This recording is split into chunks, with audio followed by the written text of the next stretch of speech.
Welcome back. Tonight, the anticipated economic recovery in the coming months could suffer a major setback as the country witnesses a surge in active COVID-19 cases and deaths. If this should continue, it could lead to another shutdown. But is the economy in a better shape now to absorb COVID-19 shocks? And what about the rebound of businesses? We hear from the head of the Financial Advisory Unit of Deloitte Ghana, Lartey, in a bit. First, this report by JoyNews.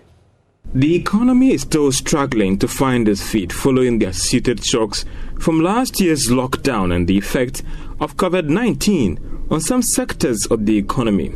It was projected that the economy could record one of its lowest growth in years when the Ghana Statistical Service finally put out its end of 2020 GDP numbers.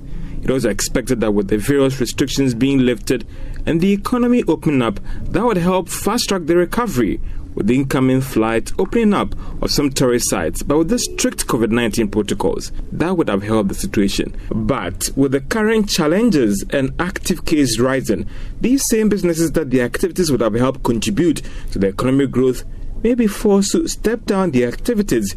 That could again affect production and possibly lead to another round of layoffs. Again, some of these workers that have been waiting on the list to be called back may also be put on hold. There is even new data that suggests that most of the fresh infections are hitting the young population, a move that should worry most business owners that might be forced to shut down or lose their workforce. Well, for some, whichever way you want to look at this, most businesses that were already struggling could see their situation compounded. All right, head of the Financial Advisory Unit of Deloitte Ghana, Lartey, says government must focus on key sectors of the economy that will boost growth to offset the challenges that may be posed by a surge in COVID-19 cases. I started by asking him what the implications of a lockdown would be for the economy. We will still have some challenges, but we have some opportunities available. So like you say, in the midst of the problems are prospects. There are some prospects available for us. So one key area, for instance, is the mining sector.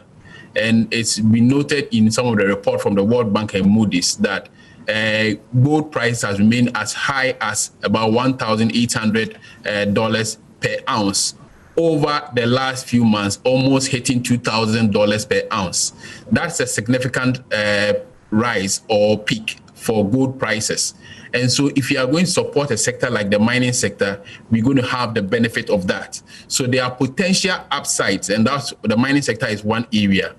Also, for us as a country, we have not been doing very well with our internal revenue mobilization.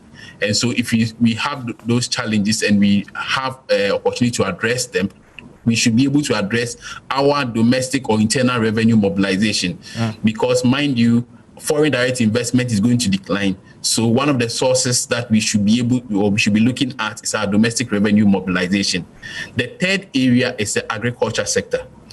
Government over the last few years has implemented some remarkable policies in the agriculture sector. Some of them have worked very well, but we should be looking at supporting some key sectors of the agri sector. So if you notice, inflation, for instance, went up significantly and way above the single digits, particularly for sectors like production of seafoods and also production of vegetables.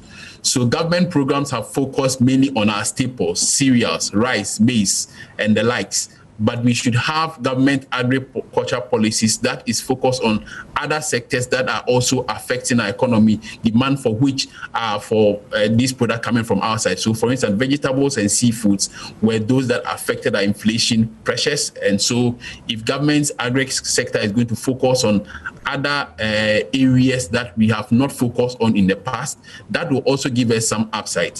And then also internally, we should manage our forex using monetary measures as well, so that we reduce our appetite for borrowing. Our appetite for borrowing has also affected our ability to manage our fiscal space, because we have very little to do the things that we want to do in Ghana in order to stimulate growth.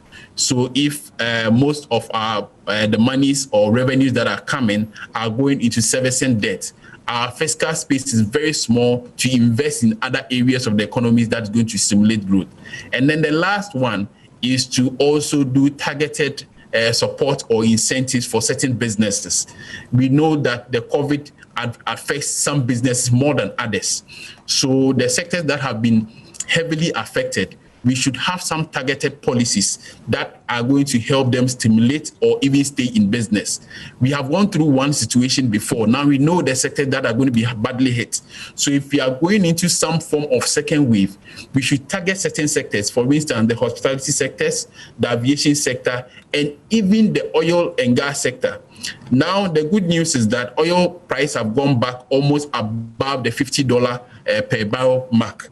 And so it's an opportunity for us to also push or support that sector, because we know that that sector was heavily affected as well during the pandemic. So what policies and programs do we have to support production of oil and also the distribution of petroleum products within the sector? I think these are some of the policies that if government looks at implementing them, agri sector, supporting the service sector, and also manufacturing sector, we should be able to survive the COVID or the effect of the pandemic.